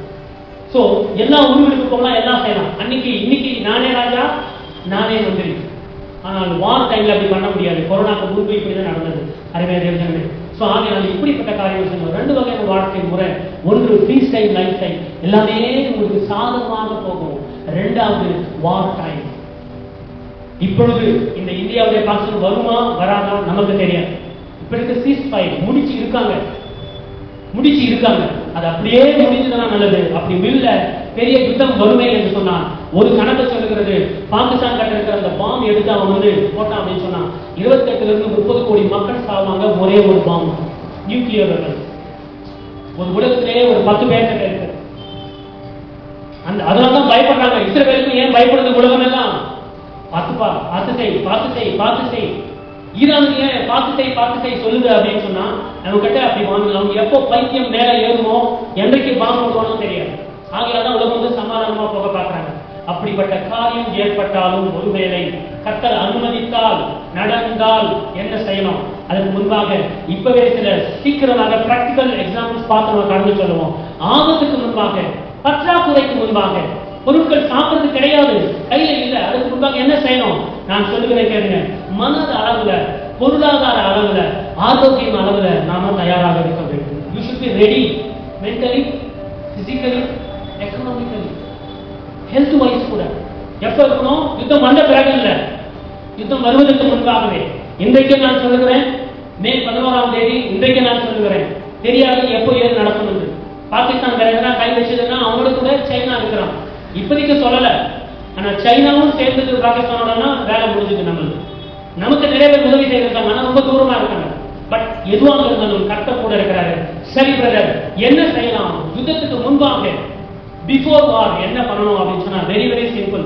நான் சொல்றேன், மறுபடியும் நான் சொல்லுகிறேன், சீக்கிரமா முடிப்பேன். என்னன்னா, பணத்தையும் பொருட்களையும் சேமித்து வச்சுருக்க. பணத்தையும் பொருட்களையும் சேமித்து வச்சு. முந்தா நேரத்துக்கு ஒரு மெசேஜ் வந்தது. நான் நிறைய குரூப்ல இருக்கிறேன். அந்த குரூப்ல ஒரு லிஸ்ட் கொடுத்துருக்காங்க. என்ன லிஸ்ட் அப்படின்னு சொன்னா, அந்த லிஸ்ட் பார்த்துக்கிறது தான் இந்த செய்தியே. ஒரு வாரத்துக்கு முன்பாக தான் யுத்தம் நடந்த மறுநாள், பகல்காம் நடந்த மறுநாள் யுத்தம் வரும்போது இதெல்லாம் பண்ணிக்க. நம்பர் 1, நெட் கேஷ் 50,000 எடுத்து வீட்டில் வச்சுக்கோ. வந்தது ஏன் அப்படின்னு சொன்னா, எமர்ஜென்சி வரும்போது ஏடிஎம் எல்லாம் உங்களுக்கு கிடைக்காது, கேஷ் கையில் இருக்காது. ஐயோ என் பேர்ல 5 லட்சம் இருக்கேன், உங்களுக்கு ஒரு பாங்க் பேக்கெட் கூட கிடைக்காது. ஏடிஎம்ல 5 லட்சம் இருந்தாலும் கையில 10 ரூபாய் இருந்தால்தான் லிக்விட் மணி எனக்கு நான் சொல்லுகிறேன். என்ன பண்ண முடியும்? ஒரு பால் பாக்கெட் குழந்தைக்கு வாங்க முடியும். புரியுதா உங்களுக்கு? ரொம்ப சீரியஸான விஷயம் இது. ஸோ ஆகையினால நேரா சபை முடிச்சுட்டு இங்க போறீங்க, நீங்க வீட்டுக்கு போறீங்க இல்ல ஏடிஎம்க்கு போறீங்க, இந்த வாரமோ அடுத்த வாரமோ ரியலாவே சொல்றேன் நான், 1 லட்சம் ரூபாய் பேங்க்ல இருந்துச்சுன்னா ஒரு 20,000 நெட் கேஷ் வாங்கி யாருக்கும் தெரியாம சூட் கேஷ்ல வச்சு அதை தொடாதீங்க. அடுத்த 3 மாசம் தொடாதீங்க. அடுத்து நேர டிமார்ட் போயிட்டு ஒரு 2 மூட்டை அரிசி 26 கிலோ இருக்கு. நேற்று 26 கிலோ ஒரு மூட்டை வாங்கி நான் போட்டு எடுத்து வந்தேன். ஐ ஆம் நாட் டேக்கிங் தியரி, நான் உங்களுக்கு தியரியை சொல்லி கொண்டு இல்லை, நான் பிராக்டிஸ் பண்ணிட்டு வந்து சொல்றேன். மாக் ட்ரில் ஏற்கனவே முடிச்சாச்சு, வீட்டில் இருக்கு முடிச்சாச்சு. நெட்டு கேஷ் வைங்க கொஞ்சம் பணத்தை. இல்லை என்கிட்ட கரங்களிலே பணமே இல்லை, கர்த்தர் காப்பாற்றுவார். ஏழைகளுக்கும் இல்ல என்கிட்ட பேங்க்ல பணம் இல்லை, நான் கையில் எப்படி இருக்கிறேன், உங்களுக்கு கர்த்தர் கூட இருக்கிறார். நீங்களும் கொஞ்சம் சேவ் பண்ண பார்வை இருந்தாலும், ஆனால் மிடில் கிளாஸ் பீப்புள் நீங்க பணம் இருந்து என்ன பிரயோஜனம்? பணம் பேங்க்ல இருந்து கையில என்ன பிரயோஜனம்? ஸோ என்ன பண்ணுங்க, கொஞ்சம் மெட்டீரியல்ஸ், இந்த அரிசி, இந்த பருப்பு, அதெல்லாம் அப்புறம் எல்லாமே யுத்தம் வந்த உடனே வாக்குல இருக்கிற கடையில போய் நிக்காதீங்க. அவருக்கே இல்லையோ நீங்களும் கொஞ்சம் சேமிச்சு வச்சுக்கோங்க பிரதர். புரியுதா? மளிகை பேங்க்ல நீங்க போயிட்டு நகை கடையிலையோ துணி கடையிலையோ நிக்க போறது இல்ல. பாக்கியம் நமக்கு கிடைச்சாதான் மளிகை கடையில் தான் நம்ம போய் நிக்கணும். சாப்பிடலன்னா வாழ முடியாது. ஸோ சில பொருட்களை வாங்கி வச்சுக்கோங்க, பணத்தை சேவ் பண்ணி வச்சுக்கோங்க, மெட்டீரியல் சேவ் பண்ணி வச்சுங்க. ஏன்னா வேற வசனம் என்ன சொல்கிறது? எறும்புக்கு போய் கத்துக்க. நீதிமொழிகள் 6:7 என்ன சொல்றது? அதற்கு பிரபுவும் தலைவனும் அதிகாரம் இல்லாததும் கோடை காலம் அந்த எறும்புக்கு என்ன தெரியுமா? பிஃபோர் வார் கோடை காலத்தில் தனக்கு ஆதாரத்தை சம்பாதித்து அறுப்பு காலத்தில், அதாவது அந்த வின்டர் சீசன் சொல்றாங்க, அறுப்பு காலத்தில் தனக்கு தானியத்தை சேர்த்து வைத்துக் கொள்ளும். இன்றைக்கு நமக்கு கோடை காலம், இன்னும் யுத்தம் நடக்கல. தேவஜனமே கொஞ்சம் மணியை சேவ் பண்ணி வச்சுக்கோங்க, கொஞ்சம் மெட்டீரியல்ஸை சேவ் பண்ணி வச்சுக் கொள்ளுங்கள். ஸோ இப்படி எல்லாம் நம்ம செய்ய முடியும். முதலாவது என்ன சொன்னோம்? சேமிக்கணும். ரெண்டாவது நம்ம என்ன செய்யணும்னா ஆடம்பர செலவுகளை குறைத்துக் கொள்ளுங்கள். அடுத்த மாசம் ஒரு நெக்லஸ் வாங்க நினைச்சிருந்தேன். Please wait for 3 months. இன்றைக்கு டேட்டோட சொல்றேன், ப்ளீஸ் வெயிட் ஃபார் 6 months. ஒரு 6 மாசம் வெயிட் பண்ணுங்க. அந்த கேஷ் அப்படியே பத்திரமா வைங்க. ஏன்னா தெரியாது எப்போ சக்திக்கான பாம்பு போகணும்னு நமக்கு தெரியாது. என்றைக்கு அந்த சண்டை நடக்குமோ தெரியாது. நாம யாரு? கோபக்காரன். நமக்கு கோபம் வருமா வராதா? நமக்குன்னா யாரு? இந்தியாவுக்கு என் மக்களை தொடும்போது கோபம் வருமா வராதா? எத்தனை நாட்கள் ஐடியாலஜி பிரகாரம் நான் மோடியை எதிர்த்தாலும் இல்லை வேற எதனா அவருடைய காரியங்களுக்கு நான் எதிர்ப்பு சொன்னாலும், இந்த காரியத்துல நாம் அரசாங்கத்துக்கு சப்போர்ட் பண்ணணுமா இல்லையா? அரசாங்கத்துக்கு கிறிஸ்தவர்கள் இந்த யுத்த காலத்துல நம்ம ஒத்துழைக்க வேண்டும். அவங்களுக்கு டிஸ்டர்ப் பண்ணக்கூடாது. ஏன்னா நம்முடைய செக்யூரிட்டிக்காக உழைக்கிறவர்களை நம்ம என்ன பண்ணக்கூடாது? டிஸ்டர்ப் பண்ணக்கூடாது. ஸோ ஆடம்பர செலவுகளை கொஞ்சம் குறைச்சிக்கங்க. இது வாங்க போறேன், அதை வாங்க போறேன், ஒரு 3 மாசம் தள்ளி போடலாமே, அதுக்குள்ள விஷயம் தெரிஞ்சிடும். அப்புறம் நீங்க வாங்குங்க. ஏன்னா I am asking you to lead a war time lifestyle. ஒரு யுத்த காலத்துல ஒரு மிலிட்டரி மேன் எப்படி இருப்பானோ, அவன் ஆடம்பரமா எல்லாம் பண்ணுவானா? எல்லாம் பண்ண மாட்டான். வெட்டி அவன் கட்டிங் எல்லாம் பாத்தீங்களா? யுத்த காலத்துல மிலிட்டரிக்கு எப்படி இருக்கும்? எல்லாமே கட்டிங் பண்ணி சுத்தமா இருப்பான். அவனுக்கு வந்து ஆடம்பரம் இல்லை, யுத்தம் தான் முக்கியம். ஸோ ஆடம்பர செலவுகளை பண்ணாதீங்க. புதிய கடன்களை வாங்காதீங்க. ஒருவேளை அடுத்த மாசம் ஒரு வெஹிக்கிள் வாங்கணும்னு நினைச்சீங்கன்னா லோன்ல ஒரு 3 months வெயிட் பண்ணுங்க. அடுத்த மாசம் ஏதாவது ஒரு வீடு வாங்கணும், அது கடன் வாங்கி வாங்கணும்னா நீங்க வெயிட் பண்ணுங்க. வீடு வாங்கினா இருந்தாலும் சரி, எந்த பொருள் வாங்கினாலும் சரி, நோ ஃப்ரெஷ் லோன். இதெல்லாம் எப்போ பண்ணணும்? யுத்தத்துக்கு முன்பு. யாரெல்லாம் கோவிடுக்கு முன்பு தன்னுடைய பொருட்களையும் பணத்தையும் சேமித்து வைத்துக் கொண்டார்களோ, கோவிட் டைம்ல வீட்டில் உட்கார்ந்து கால் மேல கால் போட்டு நிம்மதியா வாழ்ந்திருக்கிறார்கள். யாரெல்லாம் வந்து இந்த வார் டைம் ஆபத்தை எதிர்பார்க்கலையோ, அவங்க தாராளமா ஏராளமா செலவு பண்ணி கையில பணம் இல்லாமல் இருந்தார்களோ, அவர்கள் கஷ்டப்பட்டிருக்கிறார்கள். ஆசிரியர்கள் கூட. ஆகையினால புதிய கடன்களை வாங்காதீங்க. உங்கள் உடல் ஆரோக்கியத்தை சரி செய்து கொள்ளுங்கள். ஏன்னு சொன்னா யுத்த காலத்துல மெடிசன் கிடைக்காது, யுத்த காலத்துல ஆபரேஷன் பண்ணுவதோ மற்றதும் கிடைக்காது. அதோட ரேட் எல்லாம் கூட ஏறிடும். ஏதாவது அப்பெண்டிக்ஸ் கிம்பட்டிக்ஸ்னா நேரம் இப்ப வந்து வெட்டி எடுத்துருப்பா அப்படின்னு சொல்லிட்டு சீக்கிரமா வெட்டி எடுத்துட்டு வந்துங்க. இப்போ 10,000 முடிஞ்சிடும் அப்பெண்டிக்ஸ். யுத்தம் வந்தது அப்படின்னு சொன்னா அதுக்கு செலவே வேற. சோ ஆரோக்கியத்தை பார்த்துக் கொள்ளுங்கள். கடைசியாக இன்னொரு விஷயத்தை சொல்றேன், என் ஞாபகத்தில் வைத்துக் கொள்ளுங்க. ஸ்னோ பேர்டிங் அப்படின்னு ஒன்று சொல்லுவாங்க. ஸ்னோ பேர்டிங் அப்படின்னு சொன்னா குளிர் பிரதேசத்துல பறவைகள் என்ன பண்ணும், அதிகமான குளிர் இருக்கிற ஒரு 3 மாசம் 4 மாசம் வரும், டிகிரி மைனஸ்ல போகும். அந்த பறவைகள் எல்லாம் என்ன பண்ணுமா, மைக்ரேட் பண்ணும். எங்க மைக்ரேட் பண்ணும்? பனி பிரதேசம் இருக்கிற இடத்துல இருந்து குளிர் இல்லாத வெதுவெதுப்பான இருக்கிற மாநிலத்துக்கு போகணும். இதுக்கு வந்து என்ன பேரு, ஸ்னோ பேர்டிங் சொல்லுவாங்க. நான் இன்னைக்கு உங்களுக்கு கேள்வி கேட்கிறேன், திருநெல்வேலி எல்லாம் இருக்கு இல்லையா, சொந்த ஊர்ல 10க்கு 10 அடி நிலம் இருக்கா யாருக்காவது? சொந்த ஊர்ல வீடு இருக்கா? அப்படி இருந்துச்சுன்னா அதை விற்காதீங்க. அப்படி இருந்துச்சுன்னா அதை தூரப்படுத்தாதீங்க, அதை வேயுங்க. ஏன் அப்படின்னு சொன்னா யுத்த காலம் வரும்போது பாம்பு முதல்ல எங்க போடுவான் சொல்லுங்க. இப்ப பாகிஸ்தான் எங்க போடுவான்? டெல்லியில போடுவான். ஏனென்றால் அரசாங்கம் நடக்கிற இடம் வந்து டெல்லி. 2வது மும்பையில போடுவோம், மகாராஷ்டிராவில். ஏன்னா டெக்ஸ்டைல் இண்டஸ்ட்ரி, இந்தியாவுடைய பொருளாதாரம் அதிகமாக நடக்கிற இடம் எங்க? மும்பையும் அதை சுற்றி இருக்கிற அந்த இடங்களும். 3வது எலி பாம்பு பொறுத்த பெங்களூர் தான். பெங்களூர் தான், அடுத்த பெங்களூர் தான். ஏன் அப்படின்னு சொன்னா ஐடி ஹப் இங்க இருக்கு. எலக்ட்ரானிக் சிட்டில போட்டாங்கன்னா வேலை முடிஞ்சுது. ஸோ ஆகையினால உங்களுக்கு சொந்த இதெல்லாம் பிராக்டிக்கல் எக்ஸாம் இதுக்கு நீங்க வசனத்தை காட்டுப்பா, வசனம் இருக்கு. நமக்கு ஒரு சொந்த ஊர்ல நமக்கு என்ன இருக்கணும், ஒரு நிலமோ இருந்துச்சுன்னா, இப்போ இல்லைன்னா போய் வாங்காதீங்க, இருந்துச்சுன்னா விற்காதீங்க. திடீரென்று ஏதாவது பெங்களூர்ல அடுத்த 6 மாசம் 1 வருஷம் பிரச்சனை அப்படின்னு சொன்னா you become the snow boarding. ஒண்ணுமே இல்லை, வீட்டுல இருக்கிற நல்ல பொருட்கள் எடுத்துக்கிட்டு நேரா போய் கிராமப்புறத்துல 10க்கு 10 அடி இருந்தாலும் ஒரு குடிசை போட்டு நிம்மதியா நீங்கள் வாழ்ந்து விடலாம். எஸ், பழைய பாட்டுல பண்ணிருக்காங்களா இல்லையா? யாக்கோபுக்கு தேவன் சொல்றாரு, சம்பாதிச்சதெல்லாம் போதும், இப்போ ஒரு தாய் வீட்டுக்கு போ. இவன் போகிறான், இடம் பெயர்க்கிறார்கள். ஸ்னோ போர்டிங் யார் பண்ணாங்க தெரியுமா? யோசேப்பு பண்ணிருக்கிறாரு, மரியாள் பண்ணிருக்காங்க.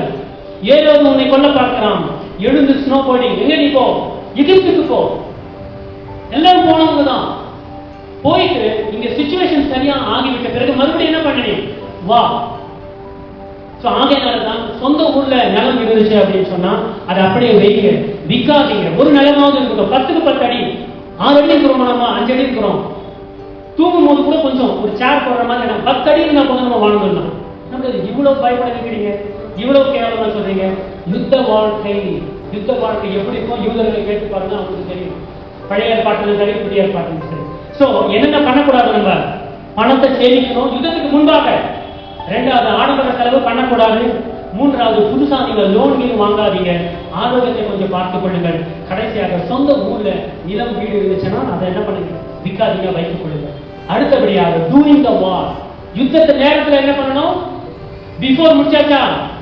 கொரோனாக்கு முன்பாக எல்லாமே அரேஞ்ச்மெண்ட் பண்ணியாச்சு. ஆரோக்கியம் நம்மோடு இருக்கு, பணம் நம்மோடு இருக்கு, யுத்தம் வந்துச்சு, என்ன பண்ணலாம் அப்படின்னு சொன்னா வேத வசனம் கூட கர்த்தர் என்ன சொல்றாரு, ஒரு வார் டைம் ஆபத்துக்குள் இருக்கும்போது எப்படி பண்ணும், ஒரு யுத்த வீரனாக வாழணும். வேத வசனம் சொல்லுகிறது மத்தேயு 16:24. அப்படி தேசத்தோட சீஷர்களை நோக்கி. இந்த வசனத்துக்கு எத்தனை பேருக்கு மீனிங் தெரியும்? எத்தனை பேர் நம்ம என்னுடைய உள்ளான அர்த்தத்தை புரிந்து கொண்டிருக்கிறோம்? ஒருவன் என்னை பின்பற்றி வர விரும்பினால் அவன் தன்னைத்தான் வெறுத்து தன் சிலுவையை எடுத்துக்கொண்டு என்னை பின்பற்ற கடவன். If anyone wants to follow me, you have to deny yourself. உன்னை நீ வெறுக்கணும். என்னை நான் வெறுக்கணும்னா என்ன பண்ணணும்? ஆடம்பரம் அதிகமாக பண்ண. கர்த்தர் என்ன சொல்றாரு அப்படின்னு சொன்னா, ஒரு யுத்த வீரனை போல நீ வாழ்ந்தால்தான் என்னை பின்பற்ற முடியும். தன்னைத்தான் வெறுத்து தன் சிலுவையை எடுத்துக்கொண்டு. எதுங்க சிலுவை? இப்ப யுத்தம் நடக்குதில்லை, இதுதான் சிலுவை. சுமந்து கொண்டு வாழ்ந்துதான் ஆகணும். கொரோனா ஒரு சிலுவையாக இருந்தது. 3 வருஷம் சிலுவையை சுமந்து கொண்டு வாழ்ந்து கொண்டுதான் இருந்தோம். அதாவது அசௌகரியமான சூழ்நிலை வரும்போது நீங்க எப்படி வாழணும்? இயேசுதான் சொல்லி கொடுக்கிறாரு, live like a war time warrior. ஒரு யுத்த வீரனை போல வாழ வேண்டும். தன்னைத்தான் நிறுத்தணும். ஆடம்பர வாழ்க்கை கொஞ்சம் விட்டுட்டு நம்ம எல்லாமே சேமித்து வைக்கணும். எல்லாமே ரெடியா இருக்கும்போது என்ன செய்யலாம்? நம்ம வாழலாம். If anyone would come after me, let him deny himself and take up his cross and follow me. நம்ம எல்லாமே விருந்துக்கிறோமா? எப்பவாவது மற்றவர்களுக்காக வாழ்ந்துருக்கிறோமா? ஒருத்தர் சொல்றாரு, this phrase means to reject one's own self desires, ambitions, way of thinking. It should be abandoning self-centeredness. நம்மை குறித்து நான் தான் முக்கியம் என்பதையெல்லாம் விட்டுட்டு நம்ம வாழும்போது என்னவா இருக்கும்? அது வார் லைஃபா இருக்கும். எமர்ஜென்சி டைம்ஸ்ல சில டிஸ்கம்ஃபர்ட் வரும் நமக்கு. இதை நம்ம சொல்லுவோம். என்ன ஆகும்? எமர்ஜென்சில என்ன ஆகும்? பொருட்களின் விலை அதிகமாகும். பழைய பாட்டுல ஒரே ஒரு வசனம், அந்த வசனம் ஞாபகம் வருது, இடம் எனக்கு தெரியாது. 2 பேர் யுத்தத்துல, ஒரு 2 சகோதரி இருக்காங்க. அங்க என்ன பேசிக்கிறாங்க தெரியுமா? இன்னைக்கு நம்ம சொல்றோம் பாருங்க, ஹோட்டல்ல போகும்போது நம்ம பிள்ளைகள் வாயில் பிள்ளைகள் சொல்லுவாங்க, இன்னைக்கு டின்னர் நான் தரேன், நீ பணம் கொடுங்க. அடுத்த வாரம் நான் சாப்பிடும்போது நான் பில் பே பண்றேன்னு சொல்றாங்க இல்லையா? அதே போல தான் ரெண்டு சிஸ்டர்கள் பேசிக்கிறாங்க. என்னன்னு சொல்லி, இன்றைக்கு உன் பிள்ளையை வெட்டி நம்ம சமைச்சு சாப்பிடுவோம், நாளைக்கு என் குழந்தையை நான் கொடுக்குறேன். அவ்வளவு பெரிய நிலைமை யுத்த காலத்துல வரும். பொருட்கள் இருக்காது, பணம் இருக்காது, பணம் இருந்தாலும் பொருட்கள் இருக்காது, டிரான்ஸ்பர் ஆகாது, ஒரு இடத்துக்கு ஒரு இடம், எல்லாமே ஸ்தம்பித்து போகும். ஸோ யுத்த காலத்துல பணம் இருந்தும் பொருட்கள் கிடைக்காது. அரசு பாதுகாப்பை மட்டும்தான் பார்ப்போம். இந்த இடத்துல ரோடு ஏறி மாதிரி இருக்கு, கவர்மெண்ட்டுக்கு லெட்டர் கேட்டு போட்டாலும் ஒன்றும் நடக்காது. அவங்க எதை பார்ப்பாங்கன்னா பாதுகாப்பை மட்டும்தான் பார்ப்பாங்க. பிரிட்ஜு கட்டுவதை ஸ்டாப் பண்ணுவாங்க. அப்போ பிரிட்ஜு கட்டுறதுக்கு தேவையான அந்த கூலிக்காரனுடைய பணம் சம்பளம் கிடைக்காது. எனக்கு கவர்மெண்டுடைய எல்லா முன்னேற்றத்துக்கான ப்ராஜெக்ட் எல்லாம் ஸ்டாப் ஆயிடும். எப்படி சாப்பிடுவீங்க, என்ன பண்ணுவீங்க? எப்போ? யுத்தத்தின் போது, எமர்ஜென்சியின் போது, பற்றாக்குறை வரும், பஞ்சம் வரும், பணம் நீக்கம் வரும். பணம் நீக்கம் என்ன? பொருட்களுடைய ரேட் இன்க்ரீஸ் ஆகிடும். வெங்காயம் 150 ரூபாய் 200 ரூபாய். ஸோ நீங்களும் வெங்காயம் இல்லாம, வெஜிடேபிள் இல்லாம சமைக்க நாம கற்றுக்கொள்ள வேண்டும். இரண்டாவது, மருத்துவமனைகளில் மருந்துகள் கிடைக்காது, குற்றங்கள் அதிகரிக்கும். தெரியுமா உங்களுக்கு? யுத்த காலத்தில் குற்றங்கள் அதிகரிக்குமா இல்லையா? இப்ப என் பிள்ளை இருக்கிறது, குழந்தைக்கு இருக்கு, பால் இல்லை, பக்கத்து கடையை பார்க்குறேன், குழந்தை பாலுக்கு கழுவுது, நான் போய் திருட மாட்டேன். ஞாபகத்தில் வைத்துக் கொள்ளுங்கள், பீஸ் டைம்ல தான் நீதி நியாயம் எல்லாமே. காந்தால பாத்தீங்களா, இஸ்ரேல் நாடு சாப்பாடு பொருட்கள் லாரி அனுப்புது. அந்த யுஎன்ஓ உலக ஐக்கிய நாடு மருந்துகளை அனுப்புது. அந்த லாரி, அந்த டேங்கர், அந்த பொருட்களை கொண்டு போகிற அந்த வண்டி பார்டர் தாண்டி அந்த குடவுனுக்கு போறதுக்கு உள்ள வீடியோவை பாருங்க. எல்லாமே அதுல ஏறி அந்த பொருட்கள் எல்லாம், மூட்டை அரிசி எல்லாமே தூக்கி போட்டு அது எங்கேயா போகுது, எல்லாம் முடிஞ்சு போச்சு. ஸோ யுத்த காலத்துல நீதி நியாயம் இருக்காது, எவனாவது திருடுவான். வேற வழி, என் குடும்பம் வாழணுமே. ஸோ இப்படியெல்லாம் நிறைய இருக்கிறதுனால யுத்த காலத்துல தனிமை, சோர்வு, மன உளைச்சல் அதிகமாகும். நம்ம என்ன செய்யணும் அப்படின்னா, யுத்த காலத்துல ஒரு விஷயத்தை இப்போதே கற்றுக்கொண்டு போகணும். அது என்ன கற்றுக்கொண்டு போகணும்? பிலிப்பியர் 4:11-13 நம்முடைய வேத வசனம் என்ன சொல்லுகிறது? என் குறைச்செய்தினால் நான் இப்படி சொல்லுகிறதில்லை, ஏனெனில் நான் எந்த நிலைமையில் இருந்தாலும் மனரம்யமாக இருக்க கற்றுக்கொண்டேன். That is the mentality of wartime lifestyle. மனரம்யம், to be content. மனரம்யமா வாழுது. ஆசீர்வாதமாக இருக்கும்போது வாழ்வதும் இல்லை. திடீரென்று கணவனுக்கு வேலை போச்சு, 3 மாசம் வேலை போச்சு, சம்பளம் இல்லை. மனரம்யமாக மனைவி இருந்தால் அந்த குடும்பம் செழித்து இருக்கும். நல்லா சம்பாதிச்சு வேலை இருக்கும்போது தாராளமா இருந்தோம் இல்லையா? திடீரென்று சம்பளம் இல்லாமல், பணம் இல்லாமல் போகும்போது நான் மனரம்யாமல் இருக்க கற்றுக்கொண்டேன். தாழ்ந்திருக்கவும் எனக்கு தெரியும். எப்போ? யுத்தத்தின் நேரத்தில். வாழ்ந்திருக்கும் எனக்கு தெரியும், வசதியான கம்ஃபர்ட் நேரத்தில். இந்த மென்டாலிட்டி ஒவ்வொருவருக்கும் வர வேண்டும். எனக்கு தெரியும், எவ்விடத்திலும் எல்லா இடத்திலும் திருப்தியாக இருக்கவும், பட்டினியாக இருக்கவும், பரிபூர்ணப்படவும், குறைவுபடவும் போதிக்கப்பட்டே. அதை தான் இன்று நான் செய்து கொண்டிருக்கிறேன். இந்த 2 வசனத்தை சொல்லாம அந்த 4:13 மட்டும் நம்ம சொல்லுவோம். என்ன சொல்லுவோம் சொல்லுங்க? என்னை பலப்படுத்துகிற கிறிஸ்துவால எல்லாவற்றும் பலன் உண்டு. எங்க பலன் உண்டு? எப்படி பலன் வரும்? 11வது வசனம் 12வது வசனத்தை அறியாத கிறிஸ்தவர்கள் 13வது வசனத்தில் பலன் வராது. யுத்தம் வரும்போது சோர்ந்து போவோம், கொரோனா வரும்போது சோர்ந்து போவோம், மன உளைச்சல் வந்துடும், வேதனை வந்துடும், துக்கம் வந்துடும். ஒரு 10 நாள் நண்பனை பார்க்கலன்னா பாதி மெண்டல் ஆகிடுவாங்க நிறைய வாலிப பிள்ளைகள். சொந்தக்காரர்கிட்ட பேசலன்னா. ஆனா யுத்த காலத்துல அதெல்லாம் நடக்கும், ஆபத்து காலத்துல நடக்கும். என்ன பண்ணுறீங்க? ரெவல்யூஷன் எடுத்த மாதிரி இருக்கு இல்லையா? ரெவல்யூஷன் இதைவிட பயங்கரமாக இருக்கும். ரெவல்யூஷன் இதைவிட பயங்கரமாக இருக்கும். அதனுடைய முன்பாக தான் இது நடக்கிறது. அருமையாக இருக்கணுமே. இந்த வார்த்தை நான் சொல்லணும். அது கீழே ஒரு லைனை எடுத்துக்கிட்டேன். If the children say like this and give confidence to parents, they will never be sad in life. என்னுடைய பிள்ளைகளும் உங்களுடைய பிள்ளைகளும் அம்மா அப்பா கடை வந்து, டேடி என்னை பத்தி கவலைப்படாதீங்க, மந்தி என்னை பத்தி கவலைப்படாதீங்க, எந்த நிலைமையில் இருந்தாலும் மனரம்யமாக கற்றுக்கொண்டேன் அப்படின்னு சொல்லி ஒரு பிள்ளைகள் நம்முடைய பெற்றோர்களுக்கு ப்ராமிஸ் பண்ணாங்க அப்படின்னா நாங்கெல்லாம் சந்தோஷமா இருப்போமா இல்லையா? நம்முடைய பயம் என்ன? நான் கற்றுக்கொண்டேன், நான் வாழ்ந்துட்டேன், ஐயோ அடுத்த ஜெனரேஷன் எப்படி வாழுமோ பயப்படுறோமா இல்லையா? வெளியே சொல்றீங்களா? நீங்க நம்ம வெளியே சொல்வது இல்லை, ஆனா அந்த பயம் உள்ளத்துல இருக்கு. இது எப்படி போய் குப்பை கொட்டமோ, இவன் எப்படி போய் வேலை செய்வானோ. உருதுல ஒரு மொழி போய் சொல்லுவாங்க, வேலைக்கிழமை போயிட்டு வெள்ளிக்கிழமை வந்துருவான். ஏன் அப்படின்னா வார் டைம் லைஃப் ஸ்டைலை நம்ம கற்றுக் கொடுக்க வேண்டும். மன ரம்யமாக இருக்க. அது ஒரு யுத்தத்துல மாமியார் வீட்டுக்கு போறதெல்லாம் ஒரு வார் டைம் லைஃப் ஸ்டைல் தான். கத்துக்கிட்டு நீங்க போனீங்கன்னா லக்கிலி அங்க பீஸ் டைம் லைஃப் ஸ்டைல் இருந்ததுன்னா you are the blessed people. ஒருவேளை சலசலப்பு அப்படி இப்படி இருந்துச்சுன்னா நீங்க வாழ்ந்துடலாம். ஏன்? கத்துக்கிட்டு என்ன போறீங்க நீங்க? பிள்ளைகளுக்கு கற்றுக் கொடுங்கள், வாலிபர்களுக்கு கற்றுக் கொடுங்கள், மன ரம்யமா இருக்க கற்றுக் கொடுங்கள். அதாவது இதுதான் நான் இப்போ வர பாருங்க. பீஸ் டைம்ல புருஷனுக்கு 2 இட்லி சாப்பிட்ட 3 சட்னி வேணும். ஒரு வெள்ளை சட்னி வேணும், ஒரு சிகப்பு சட்னி வேணும், அப்புறம் வெள்ளை ஒண்ணு, கிரீன் கலர் சட்னி வேணும், புதினா சட்னி வேணும். இல்லைன்னா என்ன ஆகாது? எங்க வீட்டுக்காரருக்கு இறங்காது. எப்போ? Peace time. ஆனா வார் டைம்ல கொரோனால வரும்போது ஒரு இட்லி வச்சு இவ்வளவுதான் இப்படி பக்கத்துல போட்டு கொஞ்சம் எண்ணெய் போட்டு தொட்டு சாப்பிடுன்னா வாயை மூடிட்டு தொட்டு சாப்பிடுவோம். ஏன்னா கொரோனா. வார் டைம், லைஃப் ஸ்டைல் கத்துக்கணும். இன்னைக்கு போய் கத்துக்கோங்க. நாளைக்கு உங்க வீட்டுக்காரங்க என்ன போடுறீங்க? 3 சட்னி இல்ல, ஒரே சட்னியில. ஏன் பிரதர் சொன்னாரு இல்லையா கத்துக்கணும்னு சொல்லி கத்துக்கோ. சோ டீ காபி, திக்கா டீ காபி குடிக்கணும். ஆனா வார் டைம்ல என்ன இருக்கும்? பாலே இருக்காது, வெறும் டிகாஷன் தான். குடிச்சே ஆகணும். ரோட்ல நடக்காத கால்கள் பல கிலோமீட்டர் நடக்கணும். எப்போ? யுத்த காலத்துல. சைக்கிள் ஓட்டி வேலைக்கு போக தயாரா? எத்தனை பேர் நான் கேட்கிறேன்? எத்தனை பேருக்கு வந்து சைக்கிள் ஓட்ட வரும்? மறந்துட்டீங்களா? நம்ம மறந்துட்டோம். நாங்க மறந்துட்டோம். சைக்கிள் ஓட்டினா அப்படி இப்படி 6 பேர் விழுந்துருவோம் நாம இப்போ. ஏன்னா பின்னால யாரும் உட்கார்ல, முன்னாலே உட்கார்ந்து யாரும். டபுள்ஸ் அங்கே இல்லை, டபுள்ஸ் இங்கே இருக்கு. எஸ், வண்டியில ஓட்டி ஓட்டி நம்ம என்ன பண்ணோம்? பண்ணிட்டோம். ஒரு மாசத்துக்கு மேல உண்மையை நான் சொல்லிவிட்டு போறேன். போன மாசத்துக்கு மேல சன்ஷைன்ல போயிட்டு ஒரு ஹோல் பாடி செக்அப் பண்ணேன். கம்பெனிக்காரன் 4000 சும்மா கொடுக்குறேன். நான் 4000 சும்மா கொடுக்குறேன்னா அது வந்து ஒரு மெடிக்கல் இதுக்காக நீங்க ஹோல் பாடி செக்அப் பண்ணிக்க அப்படின்னு சொல்லி. சரி, ஹோல் பாடி செக்அப் பண்ணிக்கிட்டா அவர் வந்து அந்த ஸ்கேன் படுக்க வச்சு ஸ்கேன் பண்றாரு.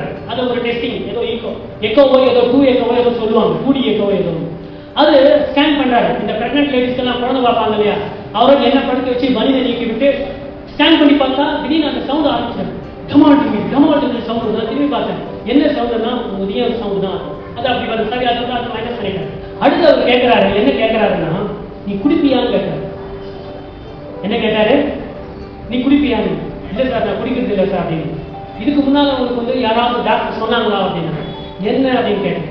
உனக்கு ஃபேட்டி லிவர் இருக்கு, ஸ்டேஜ் 2 அப்படின்னு. ஃபேட்டி லிவர்னா என்ன? ஈரல்ல கொழுப்பு. எனக்கு கொழுப்பு இருக்கிறது எனக்கும் தெரியும், ஆனா ஈரல்ல கூட இருக்கிறது எனக்கு தெரியாது. ஃபேட்டி லிவர் அப்படின்னா கிரேட் 2 ரிப்போர்ட் ஒன்று இருக்கு. நான் படிச்ச எல்லா படிப்புக்கே வந்து ஒரு 5 பேஜ் தான் சர்டிஃபிகேட் இருக்கும். இது 25 பேஜ் ரிப்போர்ட் கொடுத்தாரு. ஃபேட்டி லிவர் இருக்கும்.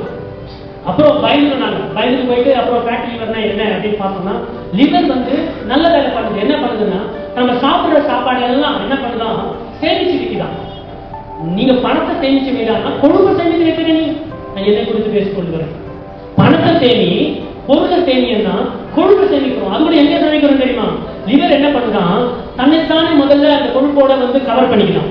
இங்க நிறைய சாப்பிடுறான். நான் சொன்னேன் இல்லையா, எது வச்சாலும் சாப்பிடுற ஜாதி நான் மிச்சம் வச்சுக்கிறதே இல்லை.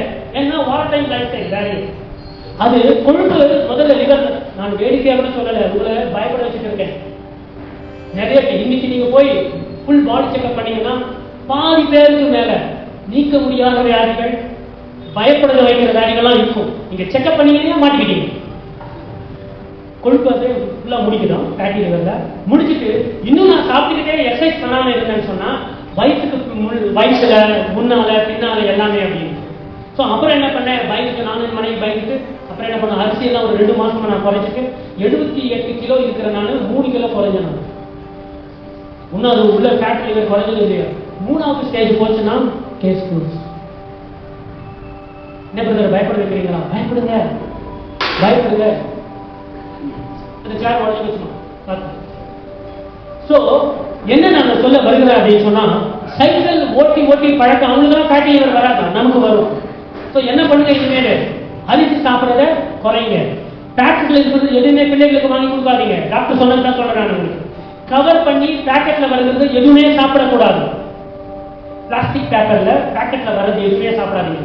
அவர் என்ன சொல்றாரு, நான் ஃபேட்டி லிவர் வராதுக்கு நல்லா எக்ஸசைஸ் பண்ணேன், வீட்டுல சமைக்கிறது மட்டுமே சாப்பிடு, கண்ட பொருளெல்லாம் சாப்பிடாத, நல்லா தூங்கு, அப்பதான் வந்து சரியாகும். புரியுதா? நல்லா நான் உங்களுக்கு ஒரு பயப்பட வைக்கிறேன். எனக்கே ஃபேட்டி லிவர் இருந்துச்சுன்னா ஏதாவது தெரியுதா? பிளாட்டா இருக்கு,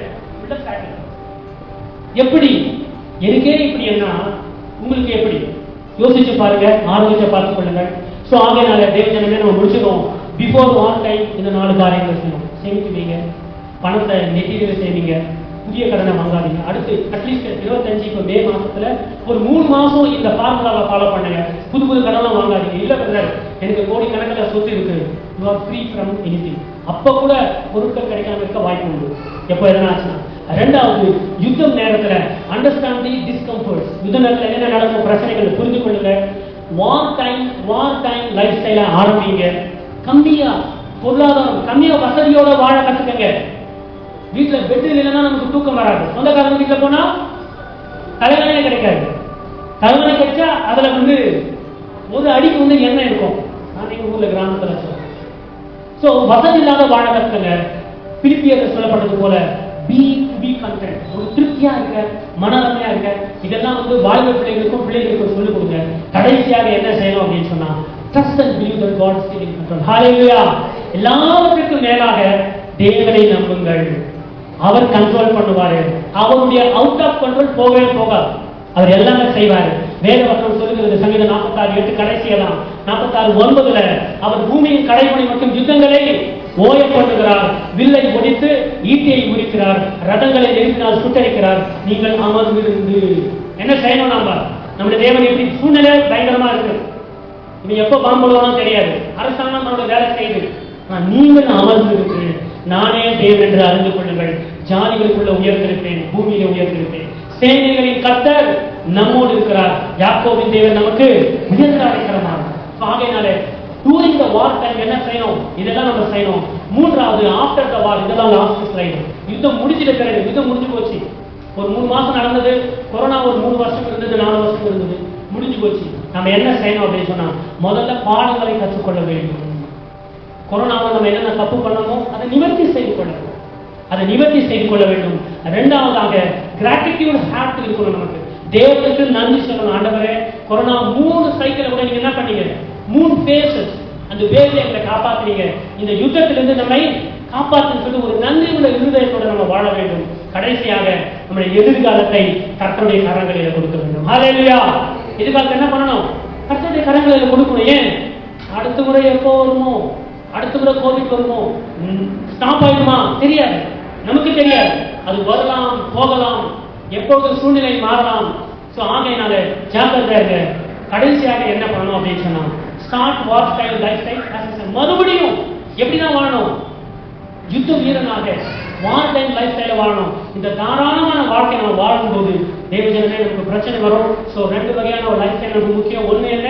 பீஸ் டைம் லைஃப் ஸ்டைல். ரெண்டாவது war time lifestyle. Peace டைம்ல என்ன பண்றீங்க? தாராளமா இருப்பீங்க, சுகமா இருப்பீங்க, நல்லதுதான். பீஸ் டைம்ல இருக்கும் போதே எருவு செய்வது போல கொஞ்சம் பணத்தை செய்வீங்க, ஆரோக்கியத்தை செய்வீங்க.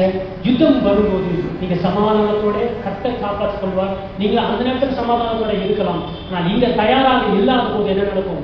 அந்த இடத்துல பிரச்சனை வரும். ஆகையினால learn how to live a lifetime of war time life. யுத்த வீரனை போல வாழ கற்றுக்கொள்வது வேதம் சொல்கிறது. நீயும் கிறிஸ்துவுக்குள் நல்ல ஒரு போர்ச்சேவகனாய் தீங்கு அனுபவி அப்படின்னு சொல்லும் வேதவசம். தீங்கு அனுபவி. ஈஸியா வாழ்றது இல்ல, கொஞ்சம் அனுபவி தம்பி அப்படின்னு வேதவசம் சொல்லுவது. அதனால ஜாக்கிரதையா இருங்க. அவன் என்னதான் பாம்பு போட்டாலும் பாசம் வந்துருங்க. அவன் என்னதான் பாம்பு போட்டாலும் என்ன பண்ண முடியாது. கர்த்தர் கண்ட்ரோல்ல இருக்கிறாரு. கர்த்தர் காப்பாற்றுவார். கர்த்தர் ஆசீர்வதிப்பாராக.